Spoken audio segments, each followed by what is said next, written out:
بسم اللہ الرحمن الرحیم۔ تحفہ غدیر، یہ کتاب مرجع اعلی جہان تشیع آیت اللہ العظمی الحاج سید صادق حسینی شیرازی دامہ ظلہ کے آثار سے لی گئی چند باتیں۔ اس کتاب میں حضرت نے حجت خدا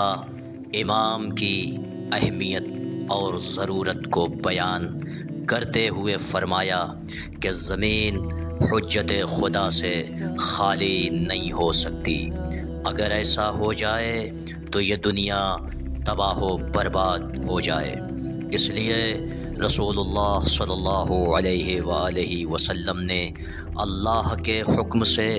مقام غدیر پر امیر المؤمنین حضرت علی ابن ابی طالب علیہ الصلاۃ والسلام کی ولایت کا اعلان کیا، اور آپ نے اس کتاب تحفہ غدیر میں واقع غدیر کو بیان کیا ہے اور غدیر کی عظمت کو مکمل بیان کرتے ہوئے فرمایا، غدیر دین الہی کی تکمیل کا باعث ہے، غدیر راحت حیات ہے، غدیر بلندی درجات کا سبب ہے، اور آخر میں غدیر سے متعلق ہماری ذمہ داریوں کو بیان کیا ہے۔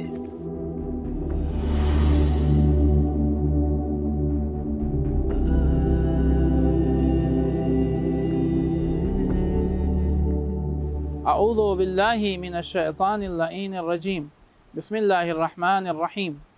الحمد للہ رب العالمین، والصلاة والسلام علی محمد وآلہ الطیبین الطاہرین، اللہم صل علی محمد وآل محمد وعجل فرجہم، واللعنۃ علی اعدائہم اجمعین من یومنا ھذا الی قیام یوم الدین، اما بعد فقد قال اللہ تبارک و تعالی یا ایہا الرسول بلغ صدق اللہ العلی العظیم۔ غدیر سے متعلق 7ویں مرحلے پر یہ بات گزارش کرنی ہے کہ غدیر عدل و انصاف کا مرکز ہے۔ اس سے متعلق اپنے چند معروضات آپ کی خدمت میں پیش کرنا ہے۔ عیسائی رائٹر جو صاحب قلم ہے، یقیناً دانش مند ہے، جس کا نام ہے جارج جرداق، وہ حضرت علی علیہ السلام کی شان میں نذرانہ عقیدت پیش کرتے ہوئے تحریر فرماتے ہیں کہ جب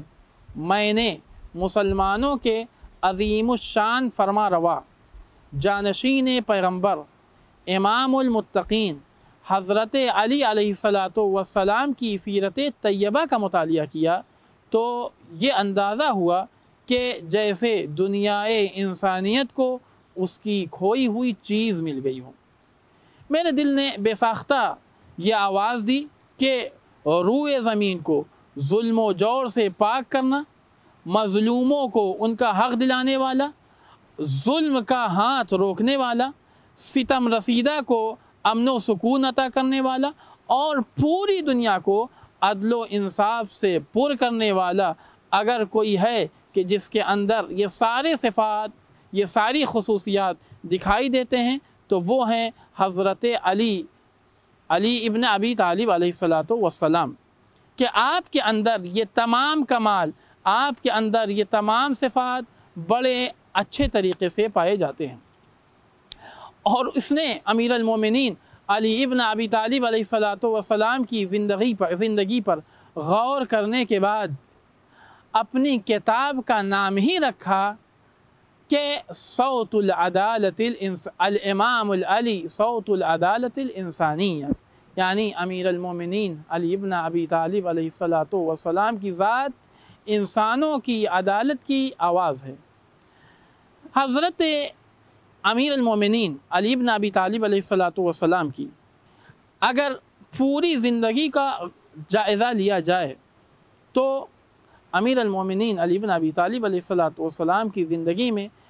عدالت کو باقاعدہ طریقے سے محسوس کیا جا سکتا ہے، جبکہ اس کے علاوہ امیر المومنین علی بن ابی طالب علیہ الصلاۃ والسلام کے علاوہ کہ اس سے پہلے حکومتیں تھیں، ان حکومتوں کے یہاں اس عدالت کا شائبہ نہیں پایا جاتا۔ اسی وجہ سے امیر المومنین علی بن ابی طالب علیہ الصلاۃ والسلام نے حکومت کو جو قبول کیا وہ اسی وجہ سے کہ حکومت کے قبول کرنے کا مقصد، حکومت کے قبول کرنے کا مطلب ہی یہ تھا کہ کم سے کم جتنا ممکن ہو سکے دنیا میں عدالت کو قائم کیا جائے۔ اسی لیے امیر المومنین علی بن ابی طالب علیہ الصلاۃ والسلام نے خلافت کو قبول کیا تھا، اور اپنی عدالت کا نمونہ پیش کرتے ہوئے امام فرماتے ہیں جناب ابن عباس کو مخاطب کر کے کہ ایک مرتبہ ایک چیٹی ایک دانہ اپنے منہ میں دانہ لیے گزر رہی تھی۔ امیر المومنین نے ابن عباس کو مخاطب کیا اور مخاطب کر کے فرمایا، ابن عباس تمہاری نگاہ میں یہ جو دانہ چیٹی کے منہ میں ہے، تمہاری نگاہ میں اس کی کیا عظمت ہے، اس کی کیا قیمت ہے؟ جناب ابن عباس کہتے ہیں کہ مولا اس کی کوئی قیمت نہیں ہے، یہ بالکل حقیر شے ہے۔ امیر المومنین علی ابن ابی طالب علیہ الصلاۃ والسلام فرماتے ہیں کہ اگر مجھ سے یہ کہا جائے کہ میں ظلماً اور اس پر ستم کرتے ہوئے اس چیٹی سے اس کا یہ دانہ چھین لوں تو علی کا عدل اس بات سے منع کرے گا کہ اس کے منہ سے اس دانے کو چھین لیا جائے۔ یا دوسری جگہ پر روایت میں ہے کہ ایک خاتون معاویہ کے دربار میں حاضر ہوئی، امیر شام کے دربار میں حاضر ہوئی اور شعر پڑھنے کی غرض سے داخل ہوئی تھی۔ اس نے اشعار پڑھے کہ جس میں عدالت اور فضیلت امیر المومنین کا تذکرہ تھا۔ امیر شام نے سوال کیا کہ یہ کس کے شان میں اور یہ کس کی عدالت کا تذکرہ شعر میں کیا جا رہا تھا؟ خاتون کہتی ہے کہ یہ علی ابن ابی طالب علیہ الصلاۃ والسلام کی عدالت کا تذکرہ کیا جا رہا تھا۔ امیر شام کہتا ہے کہ وہ تو اس دنیا سے چلے گئے، جو اس دنیا سے چلا گیا اس کی عدالت کا کیا تذکرہ؟ وہ عورت برجستہ کہتی ہے کہ اگر وہ اس دنیا سے چلے گئے ہیں تو ان کے جانے کے ساتھ ساتھ عدالت بھی اس دنیا میں باقی نہیں رہی، بلکہ عدالت بھی ان کے ساتھ چلی گئی ہے۔ یقیناً آپ تصور کریں، حاکم ہونے کے بعد جب امیر المومنین کے اپنے بھائی عقیل امیر المومنین کی خدمت میں حاضر ہوئے، اور جس وقت جناب عقیل حاضر ہوئے ہیں، اس لیے کہ پس منظر کو انسان